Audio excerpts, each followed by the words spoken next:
Hey, this is Ghost Tracks Podcast. I'm your host, Tina, and today I have my best friend, Minnow, here with me. Luca, say hi, Minnow. Hi. Minnow's down visiting, and we've been doing all the adventures, but we had worked this out a while back that we were going to do an episode while she was here, and so here we are. I want to start the episode out by saying a few things. First, this is not going to be a paranormal episode, so if you're hoping for ghosts, get the fuck out. This is not a ghosty episode today, but it is about a cause that is near and dear to my heart. I am not Indigenous. I am white as they come, like one generation from hopping off the boat. Technically, She's the a plane. vampire.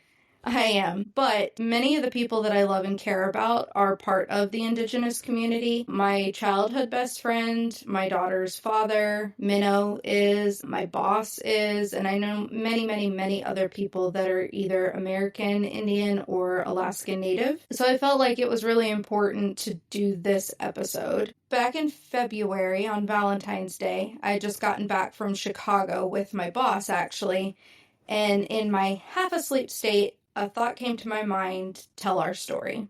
Speak about the MMIW or MMIWP, which is the Missing and Murdered Indigenous Women, which is what the cause used to be called, and now they have included that it is Missing and Murdered Indigenous People. So I, with my one eye open, sent a text to Minnow, and I asked her if she would be willing to do this episode with me, since it involves both her community, family, and friends, as well as many people that I know. And then it just happened to work out when I looked up, because I knew that there was a national day, and we were actually just discussing the issues surrounding this day for missing and murdered Indigenous people.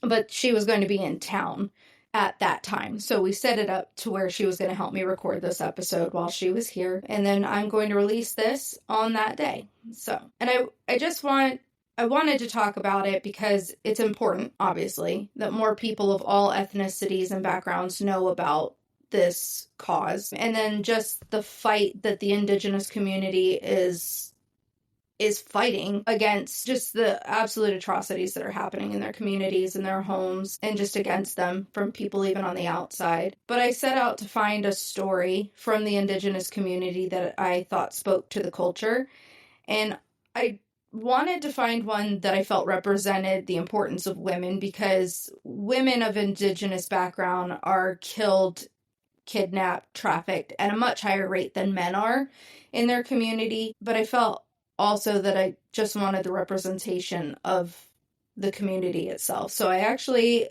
gathered a story about creation from the Apache tribe, and there I went. So I found this story and decided we were going to do this, dug my feet in as a white woman who loves her Alaskan and American Native friends. What I didn't know that day, though, on February 14th, or even the days prior to that initial feeling, was that a young woman from the San Carlo Apache tribe had been taken after she left her group home on January 27th of 2025. At just 14 years old, Emily Pike suffered the unimaginable and was left on the side of U.S. Route 60, dismembered and in trash bags. Her remains were found on February 14th, 2025. May 5th is the official day to recognize and honor the fight to end violence against Indigenous women, and again, people. But I believe this fight should be honored every day. I chose to wait to release this episode until May 5th, and it was difficult to do so. But I chose to wait for a few reasons, the biggest being that Emily Pike's case was so new. Her story, her death, it needed to be heard. She needed to be seen and mourned, and it's never my intention to try and take that focus from anyone, even for a moment, especially someone as young as Emily Pike and who had had something so terrible done to her.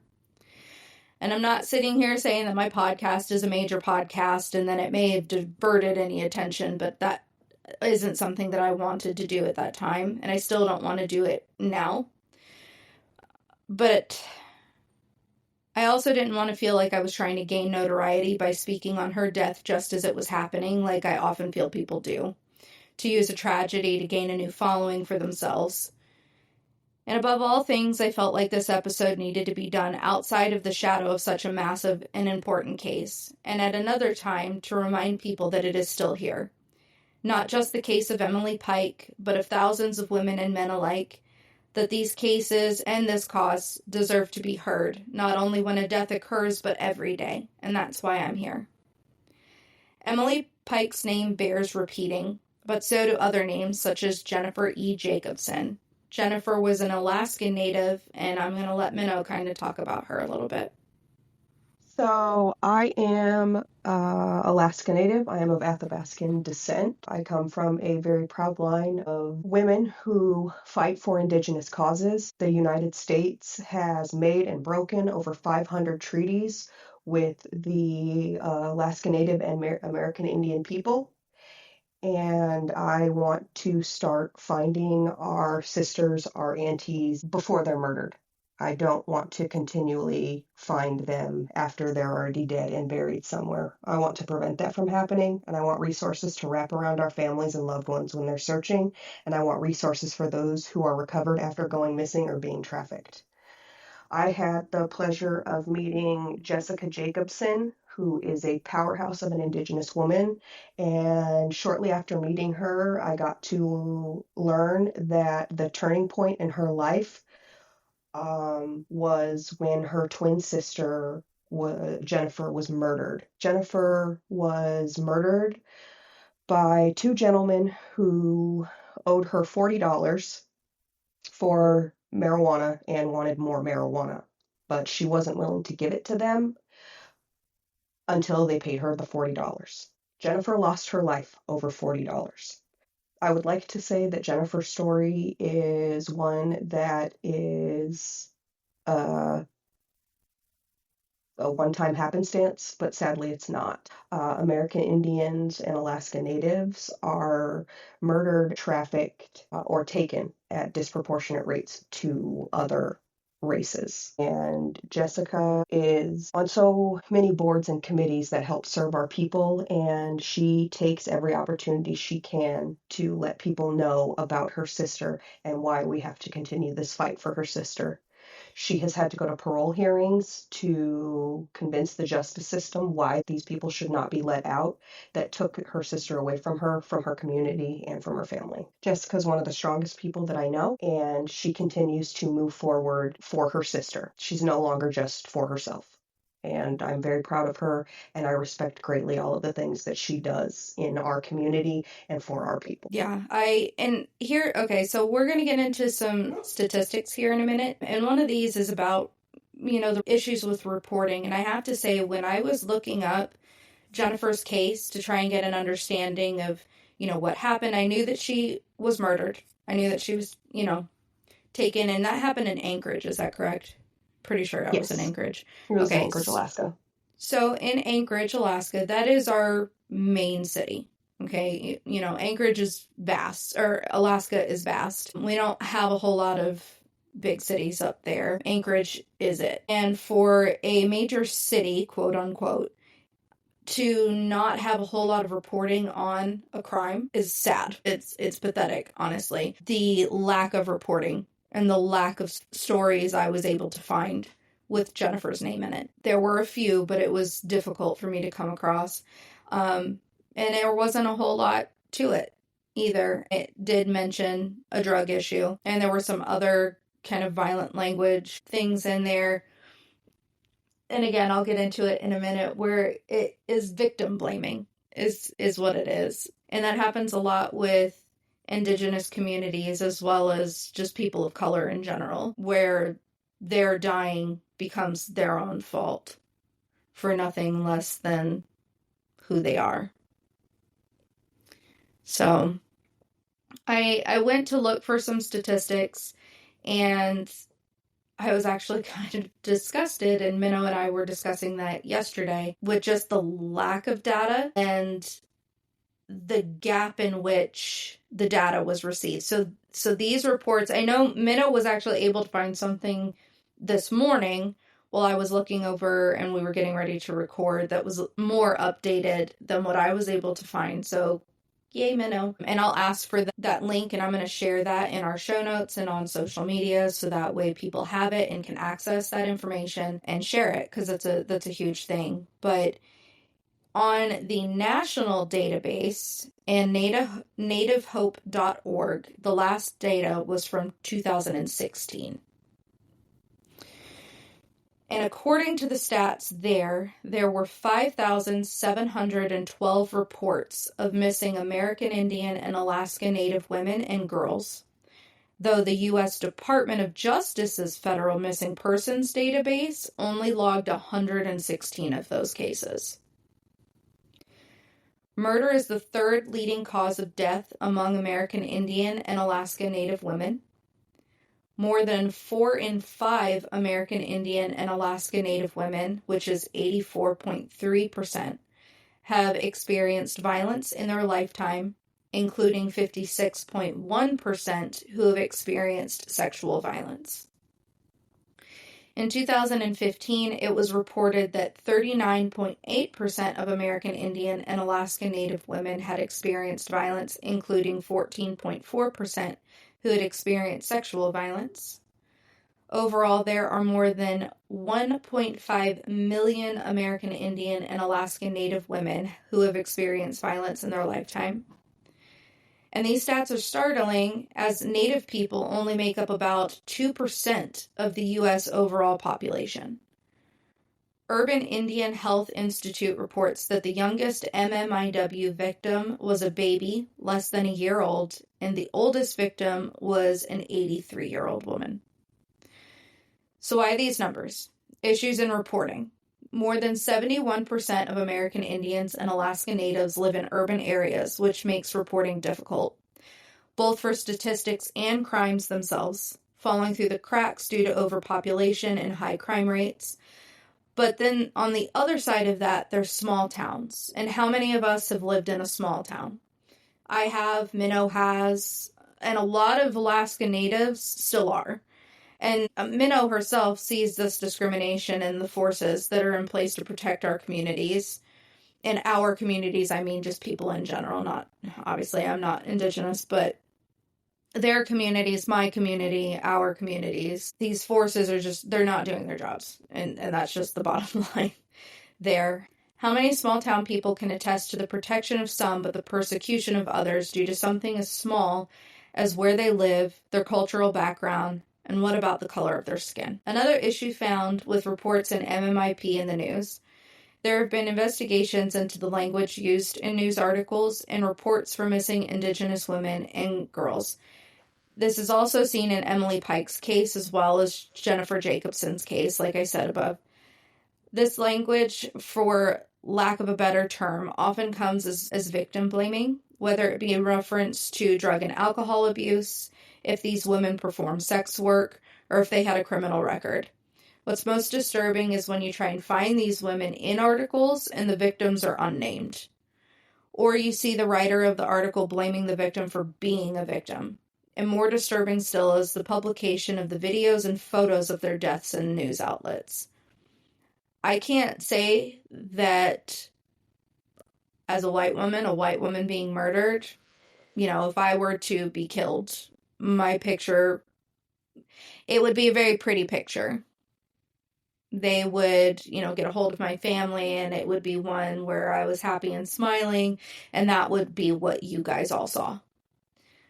But from the Indigenous communities, we are often seeing them on their very last or very worst day.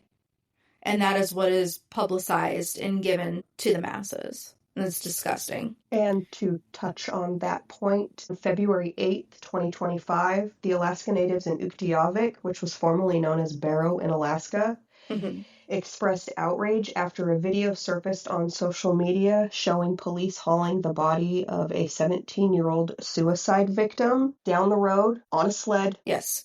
Behind a four-wheeler. Yes. That is how they transported this young man's body. Yep. I do recall seeing that as well. We were actually talking about it at work. Christian Vasquez was his name. The footage was shared to highlight what his sister Zoe described as the mistreatment of residents in a small village and to question the actions of the officers involved. She posted the video to raise awareness that that is how they're treated in a small village. Nobody cares about us because we are natives, and this is an ongoing issue, suicide, that their family has gone through that day. I wouldn't wish this upon anyone. And then she shared the video of her deceased brother. She has no respect for her community whatsoever, nor will she ever forgive anyone for what they did to her brother. That is her baby brother. So fuck you and your piece of shit village. Yes, I had made a complaint. The only thing I received was an apology for the circumstances from local law enforcement. She just wanted to let everybody know that this situation will never sit right with her, and her poor baby brother will forever be 17 years old. And suicide among Native peoples is also quite high. Yes. And I think Alaska Natives, it's one it's of even the higher. highest. Yeah. Simply because Wyoming, Montana, and Alaska always top the list of highest suicide rates, and it is because it is remote, it is dark, people are disconnected from their loved ones, people are away from their families. And in Alaska, in our rural villages, we experience an extraordinary amount of darkness throughout the year. Many villages will see the sun set in November, and they will not see the sun again for 62 days. Right. And I was going to say, because most villages are in the northern part of Alaska, is that correct? So Or are they're they spread throughout? all throughout because of the amount of different types of indigenous tribes and the way that the Alaska Native people were located throughout their state. But basically, there's not a part in Alaska that doesn't have natives inhabiting it, but pretty much the entire outline of Alaska, that's what houses our villages. And so there's a great portion of our state that is villages that's not accessible by roads. You can only fly there, or in the winter you can snow machine between villages. But they're very closed off rural communities from the hustle and bustle of the city. A lot of villages, you won't find a single vehicle there except four-wheelers Right. because there's no traditional roadway system that you would need cars for or a way to get the cars out there except on Right. a barge, and that's very expensive. Hmm. I know a lot. When we lived in Wasilla, we often saw Native community members coming in twice a year. They would get flown in or bussed in, or, it's usually flown and then bussed in to like Walmart and stuff to gather needed supplies. They also have to fly in for medical and dental services because medical and dental services are very limited out in the villages. There Right. are a bunch of local dentists that get together. I don't think it's called Dentists Without Borders, but it's the same principle as Doctors Without Borders, where Hmm. a group of them will travel to a rural village and see everybody in the village and clean their teeth and let them know. And then if they need more services than just the dental cleaning or what those dentists can do in the field, then they'll contact the Bureau of Indian Affairs and Medicaid, and those two agencies will work together to get a flight from their village into Anchorage so that they can be seen at the Alaska Native Medical Center. Yeah, so when I lived there after I graduated my medical assisting, I actually took part in one of those dental clinics and it wasn't just natives, but we saw, I mean, most of our cases were natives, and it was set up at the Alaska State Fairgrounds in Palmer, and we had stations, and they came in for cleanings, routine checks, cavities if they needed their teeth pulled, and all kinds of stuff, x-rays. But it was a day-long affair, and we saw probably thousands of people there, and then they were setting up follow-up care for them as well. So I did take part in that, so I knew that that was a thing. Yeah, my friend Amber works for a dentist in Nevada, and they go to her and her group. They go out to the reservations and they provide dental care. So it's not just, I mean, truthfully, this isn't just an issue with missing and murdered Indigenous people. This is a I don't This isn't I just an Alaska Native and American Indian issue. This is an issue no. for everyone. Yeah, this is a system-wide just lack of basic necessities and care and understanding for people of any color. But until there's cooperation and a better tracking system at all government levels, the data will never be 100% accurate, which is what we need to strive for in order to protect our people. Correct. Not just our mothers, our daughters, our sisters, and our aunties, but also our fathers, our brothers, our sons, and our uncles. So I posed this question, and it's such a you'd think it's such a small question, but it's not. This is, like I said, this is a system-wide failure on all aspects. So the what can we do? It's so big. It's so big and it's so overwhelming. Um, but I think first and foremost, for anyone that wants to help, even if it's just sharing these cases, because up until Emily Pike, truthfully, I think her case was one of the most reported on. And I think it wasn't even just that it was, oh, she was Indigenous and this needs reported on. It was because she was a 14-year-old girl who was brutally murdered, dismembered, and left over 100 miles away from her home. And it was the 14-year-old girl that got everybody. So while I'm happy that the reporting was there for her case and that it did make such big waves, it's not making big enough waves. So educating yourself on the problems that these communities have is like step one. So, and like Minnow just said, there's not a single reporting agency to find out information. The numbers, you're going to find different ones between everywhere because there's no single entity to look at. But there are organizations, usually within those communities, that support those communities.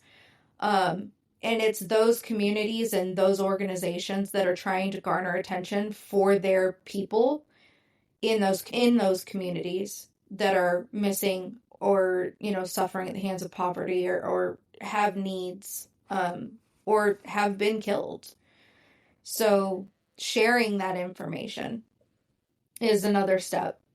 We live in the age of social media. Sharing and creating content about important issues instead of the latest dance craze is super important. And change starts with just one person. And I think those people that are not of Native communities who have bigger platforms and quote unquote a louder voice need to start using what they have in terms of platforms and outreach to bring attention to communities that don't otherwise have that, have eyes on them. Going to your lawmakers, writing to your legislators. If there's protests happening, go. Step out of your comfort zone, step out of your four walls, stop with the this isn't a me issue mindset. Support Native shops, pages, and events. Make connections, create friendships, ask questions, and love people. It's really as simple as that, loving one another. Because you're never going to fight harder for something than for someone or something that you love. And that's why I'm here. Because I love people in those Indigenous communities. I love people. I have people that I love in the people of color communities, like gay communities, like I have people that I care about, and these fights become my fight because of that. So, did you have anything else, my love? I just want to remind people that some of the ongoing challenges that include addressing jurisdictional issues between federal, state, and tribal law enforcement agencies, improving data collection and reporting to better understand the scope of the problem that is affecting these communities and ensuring that Indigenous communities have access to culturally appropriate support services. And like Tina said, get involved with grassroots movements. Indigenous communities and advocates, they organize vigils, marches, and other forms of activism to raise awareness and demand justice.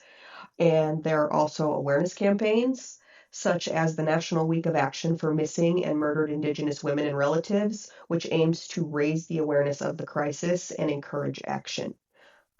So educate and advocate. Help people who don't have a voice or who have a voice that has been stifled. Speak louder. It's easy to ignore a small group of people. It gets harder to ignore it when more and more people have something to say about it, when more and more people are advocating for the injustices that are befalling certain communities. And the Indigenous community has suffered a lot. I'm not saying that other communities have not and that other types of people have not, but I'm just saying the Indigenous community as a whole. Have we have been silenced and we have been disregarded and dehumanized and thrown away. I would agree. So, to end this, I wanted to share the story of creation from the Apache tribe. And I hope that you're going to find the beauty in the words like I did. Share their stories, reach out to their communities, spread awareness.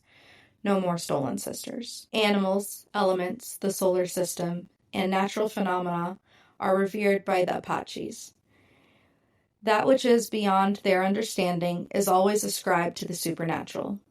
In the beginning, nothing existed. No earth, no sky, no sun, no moon, only darkness was everywhere. Suddenly, from the darkness emerged a thin disk, one side yellow and the other side white, appearing suspended in midair.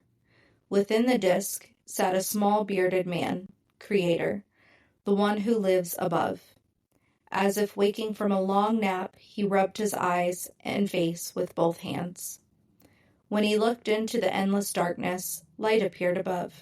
He looked down, and it became a sea of light. To the east, he created yellow streaks of dawn. To the west, tints of many colors appeared everywhere. There were also clouds of different colors.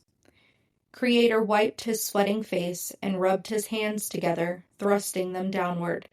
Behold, a shining cloud upon which sat a little girl. Stand up and tell me where you are going, said Creator, but she did not reply. He rubbed his eyes again and offered his right hand to the girl without parents. Where did you come from? She asked, grasping his hand. From the east, where it is now light, he replied, stepping upon her cloud. Where is the earth? She asked. Where is the sky? He asked and sang. I am thinking, what I shall create next. He sang 4 times, which was the magic number. Creator brushed his face with his hands, rubbed them together, then flung them wide open. Before them stood Sun Spirit. Again, Creator rubbed his sweating brow, and from his hands dropped Small Boy. All 4 spirits sat in deep thought upon the small cloud. What shall we make next? Asked Creator. This cloud is much too small for us to live upon. Then he created Tarantula, Big Dipper, Wind, Lightning Maker, and some western clouds in which to house Lightning Rumbler, which he just finished. Creator sang, Let us make earth. I am thinking of earth, earth, earth. I am thinking of the earth. He sang 4 times.